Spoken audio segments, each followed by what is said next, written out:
Chapitre 4. La pâle mort frappe d'un pied indifférent les masures des pauvres et les palais des rois. Horace Épine. En revenant à la maison d'une promenade dans le Douar, je fus surpris par une clôture de gibier qui n'était pas là ce matin et qui vint partager la cour intérieure de notre maison en deux. Mon père, qui était perché sur le toit, m'intima l'ordre de ne plus traverser cette ligne de démarcation. Autrement dit, je n'avais plus le droit d'aller dans la chambre de mon oncle, dans la cuisine, dans la partie nord du hangar de torture, ni dans la chambre qu'occupait ma mère avant cette révolution de chaumière. Ce royaume relevait dorénavant de la seule juridiction de mon oncle. Quant à mon père, il eut deux chambres situées de part et d'autre du fameux corridor couvert qui joignait l'entrée de la maison à la cour intérieure et sur lequel mon père était maintenant perché. Il avait également obtenu la moitié sud du hangar de torture dont il aménagea un coin en cuisine. De prime abord, je fus très content de cette nouvelle situation géopolitique. Ma mère vint d'avoir une chambre avec une petite fenêtre assez grande, la chambre bien sûr, pour elle, pour moi et pour ma sœur aînée. Quant à ma belle-mère et ma demi-sœur, elles avaient gardé la même chambre, situation qui me permit de faire enrager et de faire pleurer plus d'une fois ma demi-sœur qui n'avait pas eu droit au changement.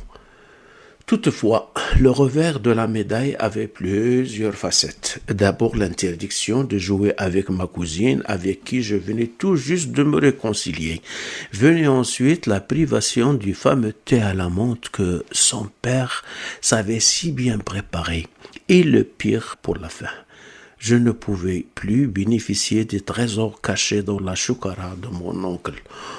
Or, voilà mon père qui essayait de me convaincre que cette choukara était justement à l'origine de ce mur de gibier qui vint de partager mon univers en deux.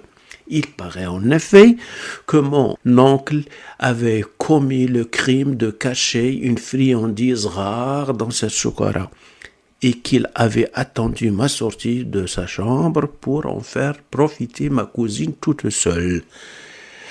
Un tel geste démontrait son égoïsme, son favoritisme et sa haute trahison vis-à-vis des deux familles les plus unies de Danemark. Ainsi perché d'affront ne peut donc être lavé que par le bris des liens ancestraux qui avaient été consolidés par le droit coutumier tribalement reconnu. Tout enfant que j'étais, je ne pouvais croire qu'un tel crime pût être commis par mon oncle. Lui qui était toujours souriant dans sa large barbe noire, toujours prêt à jouer avec nous, contrairement à mon père, toujours renfermé sur lui-même, toujours taciturne. Et après tout, on peut commettre de temps en temps un impair aussi adulte qu'on puisse être, et après tout, c'est quoi un adulte, sinon un enfant qui a tout simplement grandi physiquement? Peut-on dès lors lui reprocher à lui seul d'avoir une âme n'ayant pas pu grandir dans les mêmes proportions que son corps? Mais la rupture s'expliquerait davantage par la mise à l'écart de mon père par les notables qui lui reprochaient sa brouille avec l'occupant français alors que ces mêmes notables acceptaient mon oncle avec certains égards, d'autant plus qu'il était bon cavalier et membre du groupe local de Fantasia, groupe que mon père exécrait, bien sûr. Selon lui, ce groupe permettait aux Français de manipuler les habitants du Douar en les détournant de la lutte pour l'indépendance et en leur procurant une fausse fierté. La vraie fierté ne pouvant être restaurée que par l'émancipation totale du peuple marocain. Toujours selon mon père, des adultes responsables n'avaient aucun mérite quand ils passaient une journée entière à épuiser des chevaux dans des piètres parodies de chevauchées guerrières contre un ennemi imaginaire, alors que le vrai ennemi tenait le pays sous son joug, exploitant ses richesses, ridiculisant ses élites et asservissant ses habitants, tous ses habitants légitimes. Au fait, criait-il à qui voulait l'entendre, et on n'a pas beaucoup qui veulent l'entendre. Comment un cavalier pouvait-il posséder un semblant de dignité, se sentir si fier sur son cheval, s'enivrer de l'odeur de la poudre et se griser des youyous des femmes, alors que ses compatriotes moisissaient dans les geôles de l'occupant sur le sol marocain, et que d'autres comme lui avaient besoin d'autorité spéciale pour se déplacer sur la terre de ses propres ancêtres. Autrement dit, comment accepter que des Marocains deviennent étrangers sur le sol de ces mêmes ancêtres et soient réduits à demander un visa pour se déplacer et visiter leur propre pays? Un tel état d'esprit avait vite fait de creuser un fossé entre les deux frères et les conduisait à une rupture inéluctable. Celle-ci fut consommée au début de l'automne quand mon oncle décida de s'associer à l'un de ses compagnons de Fantasia pour faire les labours et laisser mon père à l'écart.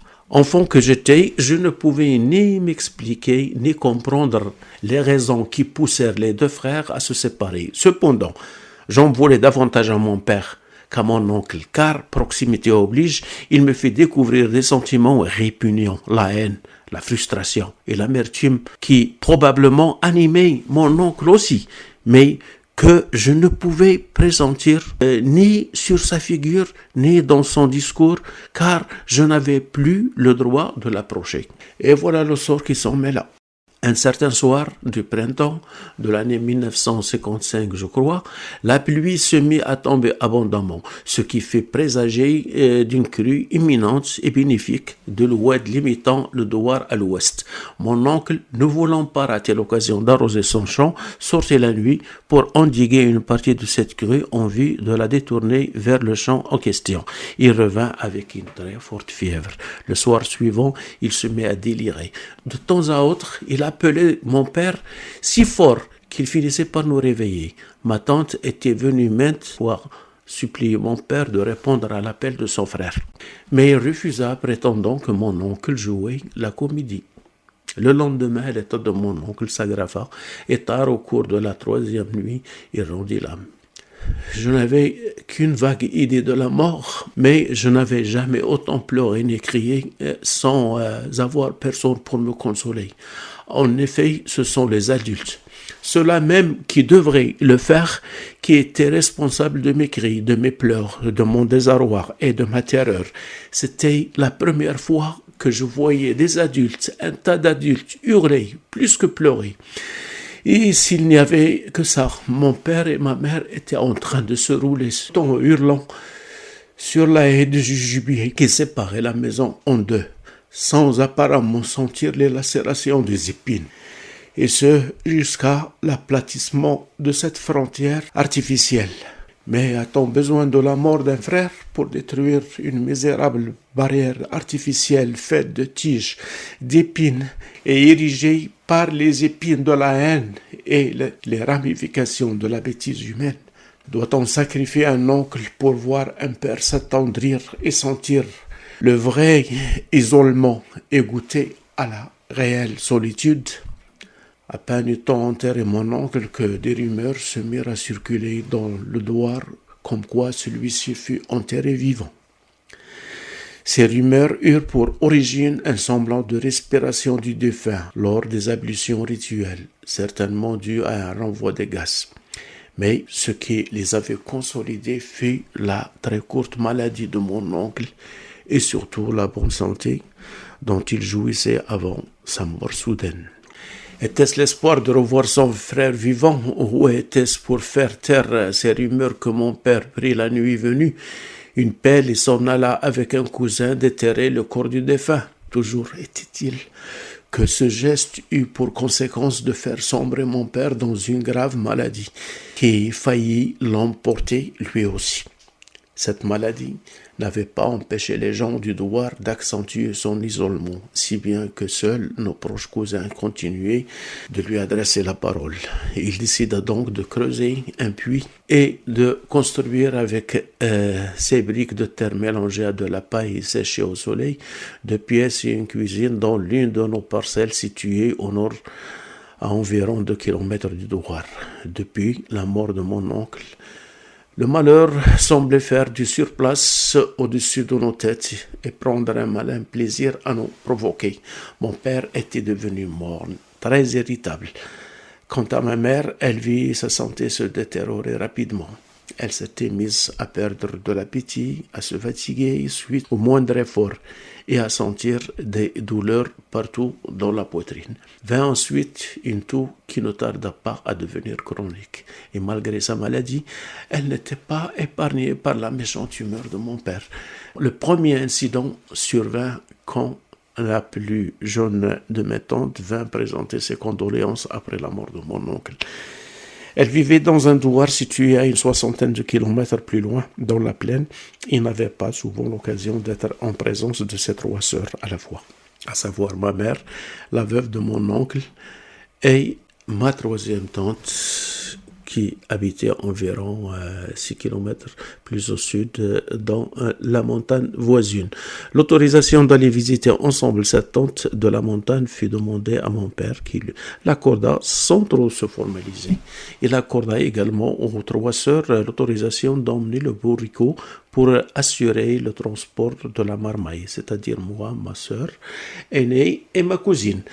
Les retrouvailles des 4 sœurs furent émouvantes et le temps passé ensemble fut pour moi des vacances inoubliables.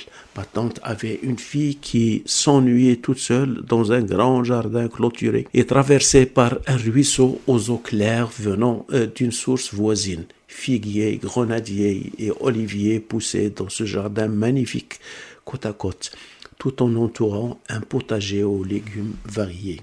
Je n'avais jamais vu autant de verdure, ni autant d'eau douce de toute ma vie. Et malgré ce qu'en disaient mes tantes et ma mère, nous étions bel et bien au paradis.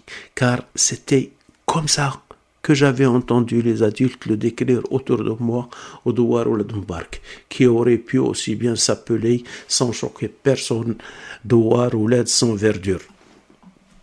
Dans l'unique puits d'Ouled Mbark, on ne puisait qu'une eau saumâtre, que seul le bétail trouvait à son goût à cause de sa haute teneur en chlorure de sodium. Et pour cause, ce puits était en aval d'une mine de sel gemme située dans les montagnes avoisinantes. Si cette eau était utilisée dans la cuisine et pour étancher la soif des humains, elle n'était cependant pas bonne pour préparer le thé à la menthe, encore moins pour laver le linge, car le savon n'y moussait pas assez. Pour s'écourver, on cherchait de l'eau douce quelques kilomètres plus loin, à Doudan. D'où l'émerveillement des enfants que nous étions devant tant d'abondance et de beauté, émerveillement et bonheur, qui avait peut-être encouragé ma mère à prolonger un peu plus notre séjour dans cet Éden sur terre. Grave erreur de sa part, car le bourricot semblait manquer terriblement à mon père. En effet, une fois de retour à Ouled Mbark, sitôt que mon père nous eut aperçu, le mot bourricot ne cessait de revenir dans son monologue. Il hurlait plutôt qu'il ne parlait, et les yeux lui sortaient de la tête. Ma mère se réfugia dans sa chambre, et mon père les poursuivit. Je voulus en faire autant, mais l'une de mes tantes me retint. Quelques secondes plus tard, ma mère se mit à pousser des cris, mais personne n'osa intervenir. Alors, je me mis à hurler moi aussi, et ne me tut que quand elle sortit, me serrait dans ses bras tout en avalant ses sanglots. Le lendemain, mes 2 tantes, la plus jeune et la veuve, avaient disparu, mais ma cousine était restée. Ma mère me prit avec elle pour aller travailler dans un champ voisin. Je ne me rappelais pas exactement de ce qu'elle faisait comme travail, mais elle le faisait tout en sanglotant et tout en me racontant ses malheurs et en me confiant la façon dont elle comptait s'en sortir. Mais pouvait faire une femme de la campagne au début des années 1950, berbère, orpheline, sans éducation, emprisonnée par les coutumes et de surcroît malade. Tout ce qu'elle pouvait faire pour exorciser le malheur et la souffrance, c'était de se réfugier comme tout opprimé dans la seule liberté contre laquelle l'oppresseur ne peut rien, le rêve. Et dans son rêve, elle m'assigna le rôle de son sauveur. Elle comptait sur moi pour que j'aille à l'école française et non à l'école coranique, alors que le Douar n'avait pas d'école du tout. Elle était sûre que j'allais réussir mes études, commander à des hommes, être habillé de beaux costumes, non de djellaba, et chaussé de beaux souliers, non de babouches. Elle s'arrêta de parler pour tousser longuement. Je profitais de cette pause pour me mettre en devoir de réfléchir sur un grave problème, la façon de distinguer le soulier droit du soulier gauche. Jusqu'à ce jour, ce problème ne m'avait jamais préoccupé car je marchais pieds nus. Mais maintenant que j'allais être appelé à chausser des souliers, il fallait trouver un moyen pour distinguer mon pied droit du pied gauche. J'allais me pencher sur un autre problème concernant le consentement de mon père pour que je puisse fréquenter l'école des Romis. Quand ma mère attira mon attention sur quelque chose qui semblait la terroriser, c'était du sang dans son crachat. Mais elle se ressaisit vite et me demanda si j'acceptais de la prendre avec moi dans ma maison une fois que je serais un grand monsieur. Je lui répondis que oui, sans hésitation aucune. Et puis, continua-t-elle, tu m'emmèneras dans un hôpital pour me soigner. Et quand je sortirai, je m'occuperai de tes enfants. Elle parlait tout en pleurant et en crachant du sang. Et moi, je fus si heureux de cette nouvelle intimité et de cette sorte de complicité qui vient de naître entre nous deux. Bravement. Permets-moi maintenant de saluer ton courage et de compatir à toute ta souffrance. Permets-moi d'admirer ta façon de conquérir ta liberté malgré les barreaux de la cage. Tu m'avais appris ce jour-là que n'était solitaire que celui qui ne sait pas rêver. Il n'était prisonnier que celui qui a les pieds bien ancrés sur terre. Fin du chapitre 4.